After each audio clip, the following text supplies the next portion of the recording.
Bonjour, aujourd'hui j'aimerais nous entretenir sur un sujet vraiment tellement important, la prière. Prier, croire et recevoir. Bien-aimés en Christ, nous devions vraiment prendre du temps pour prier. Et prier vraiment avec persévérance et prier vraiment sans cesse, comme Jésus, notre modèle, nous démontrait lorsqu'il était encore sur cette terre. Pourquoi est-ce que nous devions prier? La prière est vraiment une nécessité vitale pour le bien-être de chaque être humain. Lorsque nous prions, lorsque nous sommes en communion avec notre Père, alors c'est en ce moment que nous parlons, nous déchargeons nos soucis, nous nous libérons de tout ce que nous avions sur notre cœur.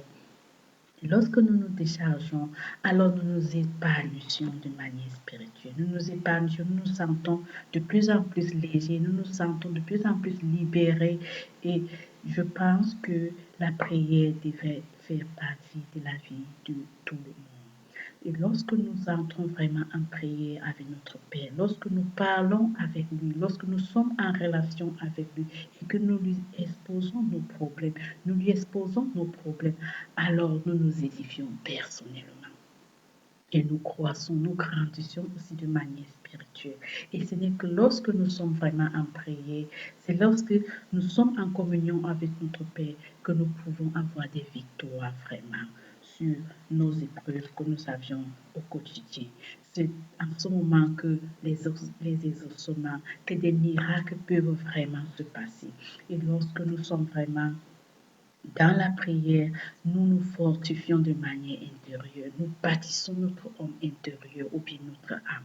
C'est tellement vital de le faire régulièrement, de prier vraiment régulièrement, de parler au Père. Et c'est rassurant de parler avec lui car nous savons tous que notre Père, il nous aime. Nous avons un papa tellement aimant qui nous aime et il nous rassure en tout moment. Il nous donne ce que vraiment nous désirons et il est notre espérance. Et lorsque nous prions aussi, nous gardons l'espoir que notre papa nous donnera ce que nous désirons vraiment.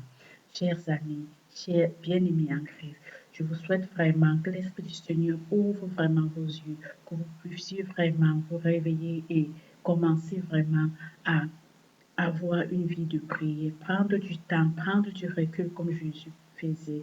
Il se retirait parfois pour aller prier, parfois il priait avec ses disciples, parfois il priait pour les malades et vous-même vous voyez qu'il y avait vraiment des miracles. Alors il est temps d'imiter Jésus. Prenons le temps, prions notre Père qui est aux cieux.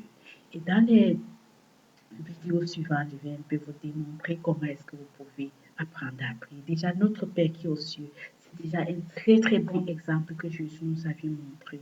Alors, prenez le temps de prier votre Père qui est aux cieux. Je vous souhaite vraiment une excellente journée bénie dans la joie et dans la paix du Seigneur. Que l'Esprit du Seigneur veille sur vous et qu'il illumine vos pas.